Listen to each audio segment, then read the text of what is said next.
Hi friends, welcome to Spicy Pot. இன்னைக்கு Spicy Potல நம்ம ஒரு ஃபேமஸான ஸ்வீட் கடையில சாப்பிட்ட பெப்பர் தட்டை எப்படி செய்யறதுன்னு பார்க்க போறோம். இதுக்கு தேவையான இன்கிரிடியன்ட்ஸ் எல்லாத்தையும் நான் டிஸ்கிரிப்ஷன்ல கொடுத்திருக்கேன், ரெஃபர் பண்ணிக்கோங்க.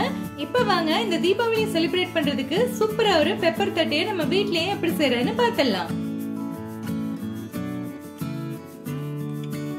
இப்ப பாருங்க, நான் இன்னைக்கு தட்டை செய்யறதுக்கு 1.5 கப் அளவுக்கு அரிசி மாவு எடுத்துக்கிறேன். இது வந்து நம்ம கடையில எல்லாம் இடியப்ப மாவுன்னு சொல்லி விற்கும்ல, அந்த அரிசி மாவு தான் எடுத்துக்கிறேன், இன்ஸ்டன்ட் அரிசி மாவு. அடுத்ததுல தேவையான அளவுக்கு உப்பு சேர்த்துலாம். இப்ப நம்ம அரைக்கிற பொருட்கள் எல்லாத்தையும் அரைச்சிடலாம். பாருங்க, 4 பல்லு பெரிய பூண்டு எடுத்துக்கிறேன். இப்ப இந்த பூண்டை வந்து லைட்டா தண்ணி விட்டு நல்ல பேஸ்டா அரைச்சிடலாம். இப்ப பாருங்க, பூண்டு இந்த மாதிரி நம்ம நல்லா பேஸ்ட் ஆக்கியாச்சு.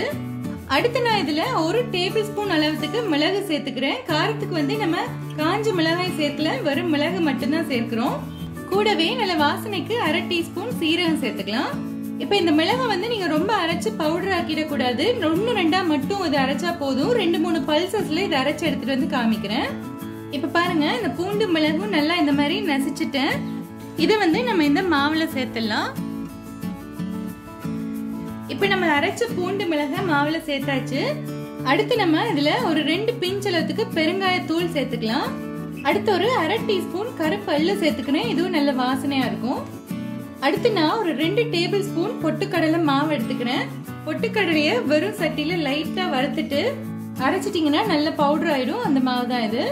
அடுத்து நம்ம ஒரு 3 டேபிள் ஸ்பூன் அளவுக்கு ஊற வச்ச கடலை பருப்பு சேர்த்துடலாம். இந்த கடலை பருப்பை வந்து ஒரு 1/2 மணி நேரம் ஊற வச்சு சேர்த்துக்கணும். இப்ப இது எல்லாத்தையும் சேர்த்து நல்லா கலந்து விட்டுறலாம். இப்ப அடுத்து பாருங்க, நம்ம சூடான எண்ணெய் ஒரு 2 டேபிள் ஸ்பூன் விட்டுறலாம். பாருங்க, எண்ணெய் விட்டதுமே இது மாவு நல்லா பொரிய ஆரம்பிக்குது. இப்ப இதையும் சேர்த்து நல்லா கலந்து விட்டுறலாம். சூடான எண்ணெய் விடுறப்போ இந்த தட்டை வந்து நல்லா மொறுமொறுப்பா வரும். இப்ப எல்லா இன்கிரிடியன்ஸையும் சேர்ந்து கலந்தாச்சு. இப்ப நம்ம கொஞ்சம் கொஞ்சமா தண்ணி விட்டுட்டே இந்த முறுக்கு மாவு மாதிரி இதை பிசைஞ்சிடலாம். இப்ப பாருங்க, இந்த மாவு இந்த மாதிரி நல்லா திரண்டு வந்துடுச்சு. இதுல இந்த மிளகு கடலைப்பருப்பு எல்லாம் தான் தெரியுது பாருங்க. இந்த மிளகு தட்டையில நம்ம வந்து காஞ்ச மிளகாய் சேர்க்க தேவையில்ல. இப்ப இதை வந்து நம்ம எப்படி தட்டுறது ஈஸியான்னு பார்க்க போறோம். இப்ப பாருங்க, நான் இன்னைக்கு ஒரு வாழை இலை ஒண்ணு யூஸ் பண்றேன். இதுல கொஞ்சமா எண்ணெய் தடவிடலாம், ஒட்டாம வர்றதுக்காக. வாழை இலை இல்லைன்னா நீங்க வந்து பாலித்தீன் பேப்பர்ல கூட தட்டி எடுத்துக்கலாம். அடுத்து நம்ம ரெடி பண்ணி வச்சிருக்க இந்த மாவுல இருந்து சின்னதா ஒரு உருண்டை எடுத்துலாம். ரொம்ப பெருசா எடுத்து பெருசா போட்டீங்கன்னா பாக்குறதுக்கு நல்லா இருக்காது. இதை வந்து நம்ம கையிலயும் கொஞ்சம் எண்ணெய் தடவிட்டு இந்த மாதிரி தட்டினோம்னா ஈஸியா வரும். பாருங்க, இந்த ஃபிங்கர்ஸை யூஸ் பண்ணி நம்ம இப்படி தட்டிக்கணும்.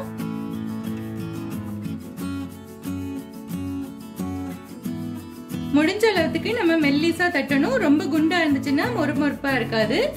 இப்ப இந்த மாதிரி நம்ம 2-3 தட்டை ஒன்னா தட்டிடலாம். இப்ப பாருங்க, கடாயில எண்ணெய் வச்சு நல்லா சூடா இருக்கு. எண்ணெய் வந்து நல்லா ஹீட் ஆனதுக்கு அப்புறம் தான் நீங்க தட்டையை உள்ள சேர்க்கணும். மீடியம் ஃப்ளேம்ல வச்சு பொரிச்செடுக்கணும். இதுல நம்ம ரெடி பண்ணி வச்ச இந்த தட்டையை வாழை இலையில இருந்து மெதுவா இந்த மாதிரி பிரிச்சு எடுத்து உள்ள சேர்த்துலாம்.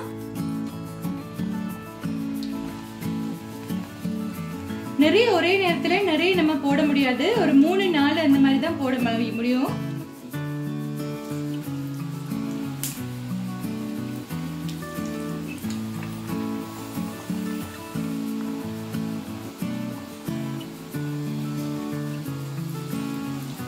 பாருங்க, இந்த தட்டையெல்லாம் உள்ள நல்லா பொரிஞ்சிட்டு இருக்கு. மீடியம் ஃப்ளேம்ல வச்சு மெதுவா பொரிச்செடுக்கணும்.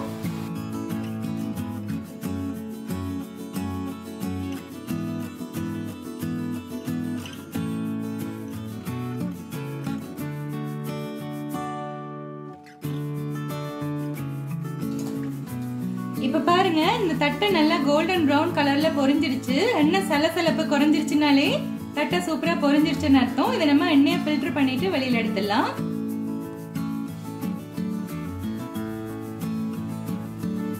இப்ப இதே மாதிரி நம்ம எல்லா தட்டையும் இந்த மாதிரி குட்டி குட்டியா செஞ்சு பொரிச்சு எடுத்துடலாம். இப்ப பாருங்க ஃப்ரெண்ட்ஸ், சென்னையில ஒரு ஃபேமஸான ஸ்வீட் கடையில நான் சாப்பிட்ட அதே பெப்பர் தட்டையை நம்ம வீட்டுல ரொம்ப ஈஸியா செஞ்சாச்சு. இந்த தீபாவளிக்கு நார்மலா நம்ம எப்பவும் போல தட்டை செய்யாம இந்த பெப்பர் தட்டை செஞ்சு பாருங்க. உங்க ஃபேமிலியில சின்ன குழந்தைங்கல இருந்து பெரியவங்க வரைக்கும் எல்லாருமே விரும்பி சாப்பிடுவாங்க. இந்த ரெசிபி உங்களுக்கு பிடிச்சிருந்துச்சுன்னா என்னோட சேனலை சப்ஸ்கிரைப் பண்ணுங்க, மறக்காம கமெண்ட் பண்ணுங்க, அப்படியே உங்க ஃப்ரெண்ட்ஸ் அண்ட் ஃபேமிலி கூட ஷேர் பண்ணுங்க. நன்றி.